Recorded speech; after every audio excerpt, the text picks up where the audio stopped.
رات کی خاموشی میں ایک ایسی قوم بس رہی تھی جو سچائی کو سن کر بھی انکار کر چکی تھی۔ یہ وہ وقت تھا جب اللہ کے ایک نبی حضرت نوح علیہ السلام صدیوں سے اپنی قوم کو خبردار کر رہے تھے، مگر دل بند ہو چکے تھے اور کان سننے سے انکار کر چکے تھے۔ قرآن بیان کرتا ہے کہ حضرت نوح علیہ السلام نے اپنی قوم کو دن رات کھلے اور چھپے انداز میں دعوت دی، انہیں اللہ کی طرف بلایا، مگر جتنا وہ بلاتے لوگ اتنا ہی دور بھاگتے، یہاں تک کہ انہوں نے اپنے کپڑے اپنے سروں پر ڈال لیے تاکہ حق کی آواز سن نہ سکیں۔ بالآخر اللہ کا حکم آیا، ایک ایسا فیصلہ جو پوری قوم کی تقدیر بدل دینے والا تھا۔ ہماری نگرانی میں اور ہماری وحی کے مطابق ایک کشتی تیار کرو۔ حضرت نوح علیہ السلام نے اللہ کے حکم پر عمل شروع کیا۔ خشک زمین پر ایک عظیم کشتی بنائی جا رہی تھی۔ قوم کے لوگ گزرتے، مذاق اڑاتے، ہنستے، مگر نوح علیہ السلام صبر کے ساتھ اپنا کام جاری رکھتے رہے۔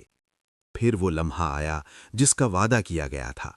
زمین سے پانی ابلنے لگا اور آسمان سے موسلا دھار بارش برسنے لگی۔ قرآن کہتا ہے کہ ہم نے آسمان کے دروازے کھول دیے اور زمین کے چشمے پھوٹ پڑے، اور یوں پانی ہر طرف سے جمع ہو گیا۔ اللہ کا حکم ہوا کہ ہر قسم کے جانوروں کا ایک ایک جوڑا اور ایمان لانے والوں کو کشتی میں سوار کر لو، مگر ایمان لانے والے بہت کم تھے۔ کشتی چل پڑی، بلند موجوں کے درمیان جیسے پہاڑ اٹھ رہے ہوں۔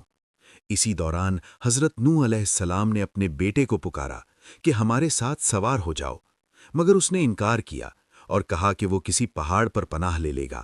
لیکن اللہ کا فیصلہ آ چکا تھا، ایک زبردست موج آئی اور وہ بھی ڈوبنے والوں میں شامل ہو گیا۔ کشتی اللہ کے حکم سے چلتی رہی یہاں تک کہ پانی رکنے لگا اور زمین نے اپنا پانی نگل لیا، آسمان تھم گیا اور کشتی جودی پہاڑ پر ٹھہر گئی۔ یہ واقعہ صرف ایک طوفان کی کہانی نہیں، بلکہ ایمان اور انکار، صبر اور سرکشی کے درمیان ایک واضح لکیر ہے۔ حضرت نوح علیہ السلام کی یہ داستان ہمیں یاد دلاتی ہے کہ اللہ کی تنبیہ کو نظر انداز کرنا انسان کو کہاں تک لے جا سکتا ہے، اور سچائی پر قائم رہنا آخرکار نجات کا راستہ بن جاتا ہے۔